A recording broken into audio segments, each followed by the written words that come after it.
Raptors basketball is back, ladies and gentlemen, and it couldn't have come back in a worse way. I mean, what a game that was. Jeez. First Raptors home game in front of their home crowd in what, 600 days? And you couldn't have imagined a worse way for this game to go down.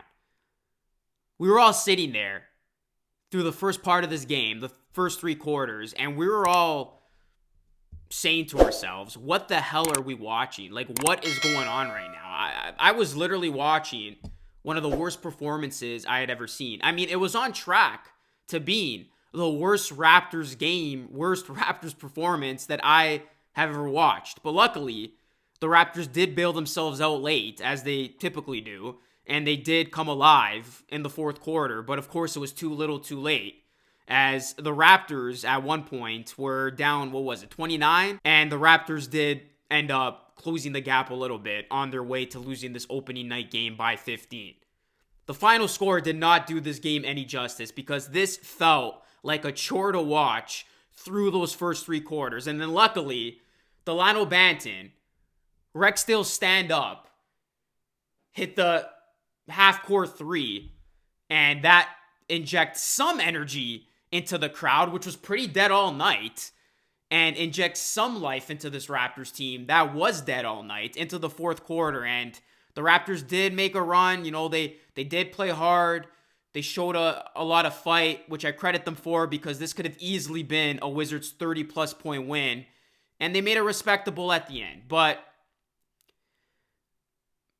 I guess I'm just disappointed. I mean, I expected the effort to be much better in this game, and I did expect the Raptors to win this game. So the fact that the Raptors looked as lifeless and as bad as they did, especially in that first half against the Wizards, and in that second quarter where Washington outscored the Raptors 31-19, it just didn't sit right with me. I mean, yes, you got to give a lot of credit to the Wizards, and maybe I wasn't putting too much stock into this team. I wasn't really considering this team to even be in the conversation for a play-in, let alone a playoff spot. But hey, this is a solid Wizards team, and I know it's one game, but they showed a lot of good signs out there, and they really put the Raptors in their place. I mean, they were whooping the Raptors, literally cleaning the Raptors' home court floor with them. It was a lopsided first three quarters, to say the least. I didn't even think the Raptors were going to hit 80 points with the way this one was looking, but the Raptors did hit 80 points. They did finish this game with 83 points after it looked like the offense, this offense could not do any worse. This was such a bad shooting performance by the Toronto Raptors. They were shooting brick after brick after brick. They cannot get anything going. I mean, 20% from three, 30% from the field. I have no idea how the Wizards ended up shooting worse than the Raptors from three, because it certainly didn't feel that way. But you look at this Raptors team, guys, we'll break it down with some of the player performances that I saw. Before we continue, I do want to say that today's video sponsor is Manscaped. Autumn is in the air, the pumpkins are in the patch, and our friends at Manscaped are here to make sure you don't carve your pants pumpkins when you're grooming. Make sure you're keeping things fresh this fall by joining the 2 million men worldwide using Manscaped by going to manscaped.com for 20% off plus free shipping with promo code LUCA3. It's time to bundle up with the Manscaped Performance Package 4.0. Inside this package, you'll find their Lawnmower 4.0 trimmer, Weed Whacker ear and nose hair trimmer, Crop Preserver ball deodorant, Crop Reviver toner, Performance Boxer briefs, and a travel bag to hold your goodies. So get 20% off plus free shipping with promo code LUCA3 at manscaped.com. That's 20% off plus free shipping with promo code LUCA3 at manscaped.com. Make your balls a priority this fall. Choose Manscaped. Your balls will thank you. Fred VanVleet's got to be better. I mean, he was invisible out there. He chucked up a lot of shots. Terrible night from the field. And OG Anunoby, very disappointed. I mean, this was a guy that obviously I have high hopes for. I will continue to have high hopes for him because it's just game one. But this was a guy that, I saw those flashes of brilliance in the preseason, and I wanted to see that translate into the first game of the season. And we did not see that from OG. He really struggled. And if it wasn't for him hitting some late buckets, he would not have finished this game in double-digit scoring. I mean, he barely got over that with 11 points, did have 10 rebounds, but offensively, again, like Fred, he was pretty invisible. Scotty Barnes, I was impressed with. I was okay with him with his first game as a Raptor. I mean, this was his rookie debut, official rookie debut in a regular season game. He had 12 points, 9 rebounds. I liked what I saw from him. A couple of nice passes out there. Goran Dragic started in this game. What's your take on that? I don't know how I feel about that. I thought Gary Trent was going to start. They obviously gave the nod to Dragic, and he had 9 points, 4 assists, and 3 rebounds. And Gary Trent Jr., I mean, just couldn't get it going. Again, he too struggled with the shot. Only 6 points. And Chris Boucher, his energy was there. His execution and productivity was not. I mean, he was very sloppy out there. I don't know if it was, him not being on the court in a while. Obviously, nursing that middle finger injury. Obviously, he's back into the rotation. It was good to see him back because I thought he was going to miss more time. But he just didn't seem like he was right at all in this game in terms of his composure and him just playing with a sense of confidence, because he just had too much pep in his step. You saw this guy. He was trying to do too much. He was sloppy out there. And going back to Ken Birch and the bigs for this Raptors team, I mean, they did end up out-rebounding the Wizards 53-51, but early on, Harrell was dominating inside. And if Montrezl Harrell is looking like Shaquille O'Neal in the paint and eating your lunch in the paint, you got problems. And that's what was happening. I mean, Montrezl Harrell looked great in this game. He had 22 points and 9 rebounds. And Gafford, too, had a couple of big-time blocks for the Wizards. So the Raptors' bigs didn't play well. The shooting wasn't there.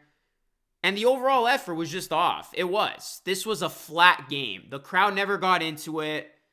The only time they did is when Delano Banton hit that long shot. And other than that, and some good moments in the fourth quarter,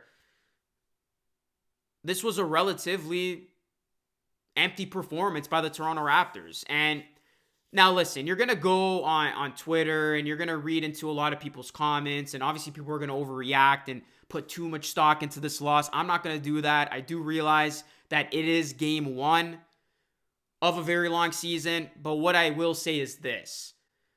It will be a long season at that. We are going to have ups and downs. There are going to be stretches where the Raptors are going to struggle like this. And fans just got to be patient. You got to realize this is a work in progress. I think fans' expectations, and maybe mine were too high on this team. I mean, I'm still standing with my prediction of the Raptors getting in as the 8th seed, but we got to temper those expectations a little bit going into the rest of the season. This is going to take some time to figure it out. The Raptors are going to go through some more shooting woes and defensive lapses and sloppiness out there before they figure it out, put it together. So I think everybody needs to have patience. And listen, I'm not trying to sugarcoat what happened tonight. I'm not making excuses. This team did not look good. They deserved to lose. They looked flat. They fell flat on their face. And there's no excuses for how poor they looked in parts of this game. But the reality is, this is not a team that is a top tier team yet, at least. And this is a team that's going to have a lot of growing pains. And this is a team that is also without Pascal Siakam, who makes up a big chunk of the offense. And we knew scoring was going to be an issue out of the gate. I mean, you'd be lying to yourself if you didn't think deep down the Raptors were going to have issues scoring the basketball. We saw it from the get-go in this game, and there's going to be many more instances of that. The Raptors gotta get into rhythm offensively. They cannot rely on jacking up shots when their shot isn't falling. I want to look at a guy at OG. I want to look at a guy like Fred and count on one of those two guys when the Raptors are in a rut to make a play, to get to the basket, to try to get the refs to give them a call, to try to get to the line, to try to change the complexion, the energy of a game. Because when your offense isn't clicking and you're continuously jacking up threes, jacking up shots, it's not going to work. And we saw it tonight with Van Vliet, OG, and company trying to put up shots, and it simply not working. I mean, the Raptors looked good in the fourth when they were actually making plays. The best sequence was Delano to Scotty Barnes to Chris Boucher when they were actually moving their feet, when people were actually cutting to the basket. That is how you're going to generate offense when you need it. So, yeah, this was an ugly game to watch. Like I tweeted on Twitter, it was for the first 3 quarters. We did see some things in that fourth quarter that you can, that you can carry hopefully into the next game. And hopefully the Raptors just come out with a much better effort to begin these games, because we saw this in Tampa. This team gets off to a slow start and then they try to bail themselves late, and then it's too little too late, and they end up getting the L a lot of the times in those games. So Raptors got to be better. Their schedule's not going to get any easier. They got the Celtics on Friday, the Mavericks on Saturday, and then the following week they have another couple of tough games. I think it's Bulls Pacers before they take on the Magic. So yeah, it's not going to get easier. So we'll see how the Raptors look in those games. We'll see how they rebound from this loss. I want to see more from Fred once again, and OG Anunoby. They got to be on their A game, especially with Pascal Siakam out. But 2 standouts, if you will, from this very forgettable game. Scotty Barnes. Again, I liked what I saw from him in 33 minutes. First career start in a regular season game. And obviously making his rookie debut. And then the other, Delano Banton. I hope this guy gets more minutes. He earned it after the performance that he put out there. I mean, he was putting the team on his back, for crying out loud. If Banton doesn't hit that shot, the Raptors probably end up losing this game by at least 25 plus points. That was the moment that really tipped the game somewhat into the Raptors' favor, and that's what gave him the energy to play with some momentum in that fourth, closing the gap a little bit. Because without that shot, I think this is a dead game throughout.